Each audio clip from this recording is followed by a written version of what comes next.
Did you know that Europeans colonized Africa much later than most history books suggest?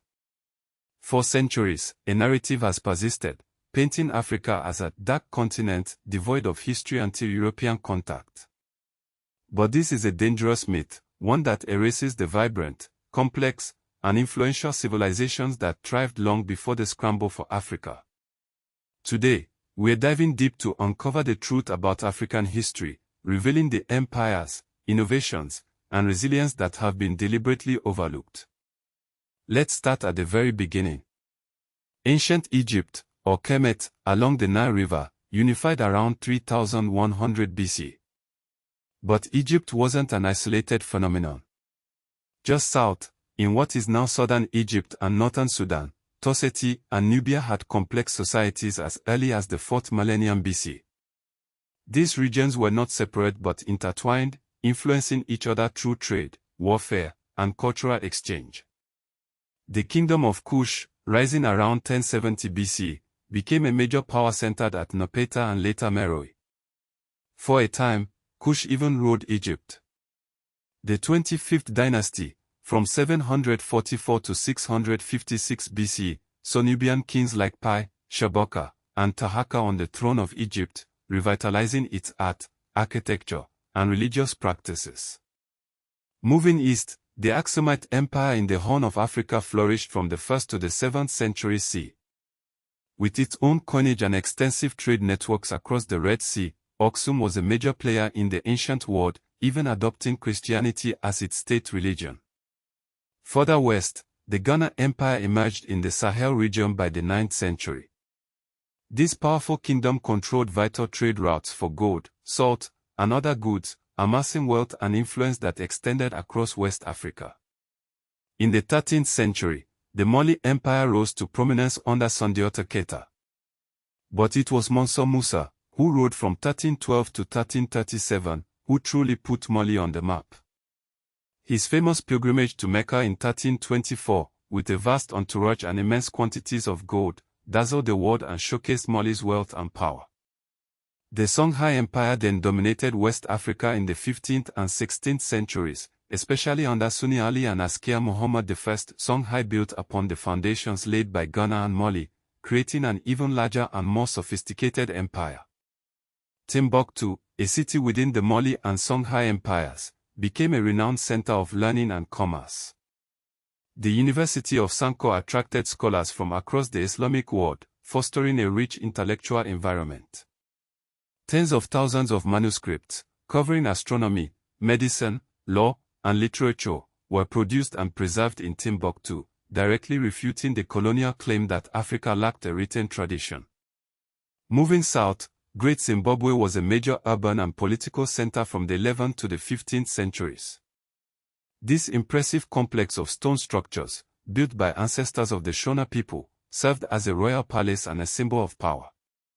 Colonial narratives often attributed Great Zimbabwe to outsiders, denying African agency and ingenuity. But archaeological evidence has confirmed its African origins. The East African Swahili coast also boasted thriving city-states like Kilwa, Mombasa, and Zanzibar.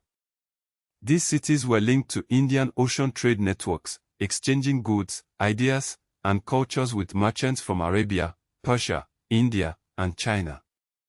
The Kingdom of Congo, established by the late 14th century, was another powerful state in Central Africa.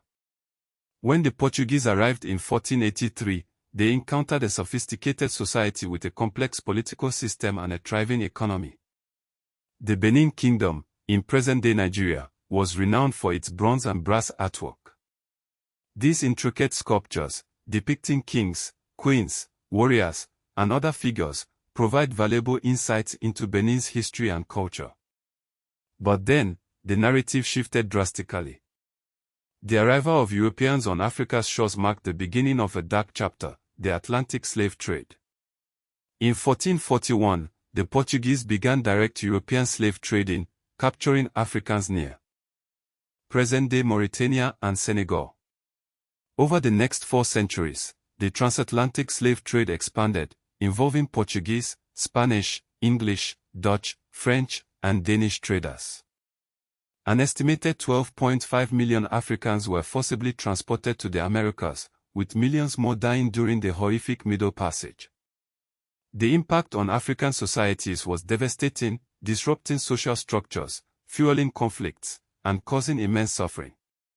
It's crucial to remember that slavery existed in some African societies before the Atlantic trade. However, this pre-existing form was drastically different from the race-based, industrial-scale chattel slavery imposed by Europeans.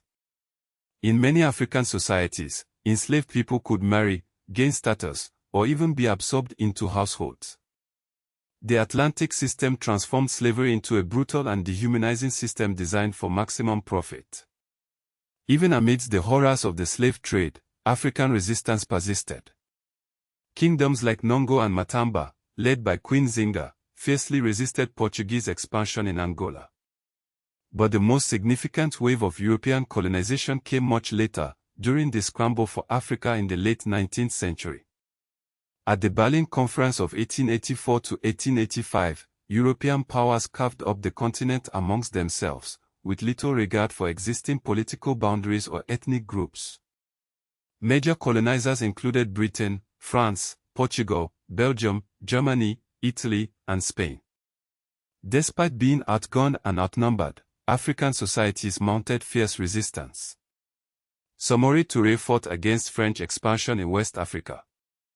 Menelik II of Ethiopia famously defeated Italy at the Battle of Odwa in 1896, preserving Ethiopia's independence. Yasantewa led the Asante people in Ghana against British rule in 1900. Even Shaka Zulu's military innovations in the early 19th century demonstrated African ingenuity and resistance to colonial encroachment.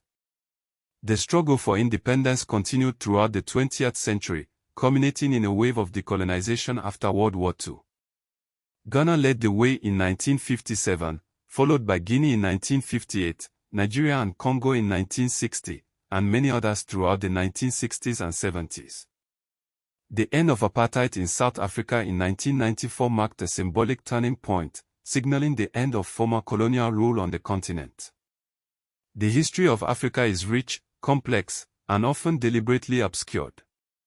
By understanding the rise and fall of ancient empires, the impact of the slave trade, and the struggle for independence, we can begin to dismantle the myths that have perpetuated a distorted view of the continent.